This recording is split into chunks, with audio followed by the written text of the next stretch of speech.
नमस्कार, मैं सिमरन पांडे और आप देख रहे हैं श्री न्यूज। आइए देखते हैं लखनऊ से श्री साथी उंजला की रिपोर्ट। देश के महान स्वतंत्रता सेनानी बाबू जगजीवन राम की जयंती पर लखनऊ स्थित कांग्रेस मुख्यालय में विचार गोष्ठी और सम्मान समारोह आयोजित किया गया। कार्यक्रम में उनकी सुपुत्री और पूर्व लोकसभा अध्यक्ष मीरा कुमार मुख्य अतिथि के रूप में शामिल हुई। वहीं रतन लाल ने मुख्य वक्ता के तौर पर अपने विचार रखे। वक्ताओं ने कहा कि बाबू जगजीवन राम का जीवन सामाजिक न्याय और समानता की मिसाल है। उन्होंने हर वर्ग के अधिकारों के लिए संघर्ष किया और लोकतंत्र को मजबूत किया। इस दौरान यह भी कहा गया कि आज के समय में उनके विचार और सिद्धांत और अधिक प्रासंगिक हो गए हैं। राय साहब, आज बाबू जगजीवन जी की जयंती मनाई जा रही है, क्या संदेश है? देखिए, चूंकि जगजीवन राम जी एक दलित समुदाय से बिलोंग करते रहे, लेकिन जगजीवन राम एक ऐसा पर्सनालिटी थे कि उनके ऊपर समुदाय के संकीर्ण परिधि में उनको ला करके उनके व्यक्तित्व की व्याख्या करना, उनके किए हुए कार्य की बात करना।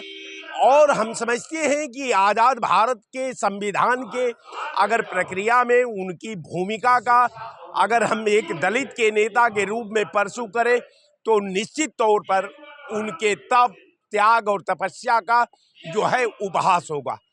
क्योंकि जगजीवन राम जी एक सर्वमान्य नेता थे, वो दलितों के नेता थे, वो सवर्णों के नेता थे, वो मिडिल क्लास के नेता थे, वो अल्पसंख्यकों के नेता थे।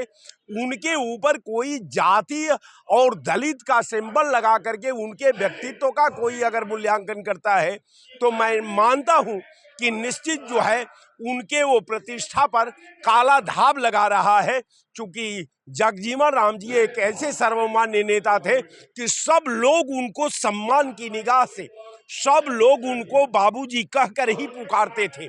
तो ये मान लीजिए कि बाबूजी कोई दलित ही नहीं कहते थे, उसमें अपर क्लास के लोग कहते थे, उसमें अल्पसंख्यक के लोग कहते थे, उसमें मिडिल क्लास के लोग थे, उसमें दलित के लोग थे। तमाम लोगों ने उनको सम्मान दिया। और निश्चित तौर पर आज जो है, आज का जो दौर चल रहा है, निश्चित तौर पर अगर जगजीवन राम जी के वो तमाम विभाग, वो गृह मंत्री भी रहे, वो रक्षा मिनिस्टर भी रहे, वो तमाम विभागों के, वो खाद्य एवं रसद विभाग का मंत्रालय भी उनके पास था, तमाम कई दर्जनों विभाग उनके पास था। लेकिन उन्होंने विधा के संचालन में कभी उन्होंने पक्षपात नहीं किया, किसी के साथ भेदभाव नहीं किया, किसी के साथ बदला, जलसी, द्वेष और जिस तरह एक अमीर से मिलते थे उसी तरह एक गरीब से मिलते थे। इसलिए मैं जगजीवन राम की दिवंगत आत्मा को ईश्वर से कामना करता हूं कि आप जहां रहें उनके ख्याति को, उनके तप, तपस्या और ये को जो है निरंतर आत्मसात करते रहें और अपने ये में जो है आप उनको जगह दे। यही मैं आपके चैनल बिल्कुल भारतीय जनता पार्टी से इस देश में कोई घुसपैठिया नहीं है। ये केवल भारत में हिंदू मुसलमान करते हैं।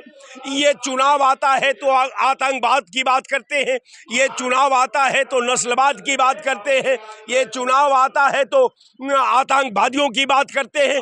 इनके पास कोई मुद्दा नहीं है, विकास का कोई एजेंडा नहीं है, भारत के रख रखाव का कोई नीति नहीं है। इसलिए ये अनाप शनाप मुद्दे पर देश को आकर्षित करना चाहते हैं। हमने नस्लवाद खत्म कर दिया। अरे नस्लवाद कहाँ, नस्लवाद में तो तुम खुदे पर उसके पाप में पैदा हो। तो जो आदमी अपने जिस पाप में पैदा है उस पाप को खत्म कर देगा तो फिर उसकी दुकान कैसे चलेगी। तो भारतीय जनता पार्टी अपने अपराध की मुकम्मल जो उसकी दुकान है, जहां नफरत बिकता है, जहां हिंदू मुसलमान बिकता है, जहां हिंदुस्तान पाकिस्तान बिकता है, जहां दलित और बैकवर्ड बिकता है, वो दुकान को मुकम्मल कायम करके हमेशा देश को हिंदू और मुसलमान के दंगे के आग में, भट्टी में झोंक करके ये केवल पुनः असम और अदर स्टेट में अपना वापसी चाहती है, जबकि इससे बड़ा नक्सलवादी देश के अंदर कोई पार्टियां नहीं है। निरंतर इस पार्टी का अपराध के गर्भ में उत्पत्ति हुई, देश तोड़ने के गर्भ में उत्पत्ति हुई, देश का सत्यानाश करने के गर्भ में उत्पत्ति हुई। तो भारतीय जनता पार्टी ये कमजर्फ है, कमजर्फ के हाथों में कहीं तू जाम न दे सकी, ये पिएगा, पीकर बहकेगा और सामते जाम आएगी। जय हिंद।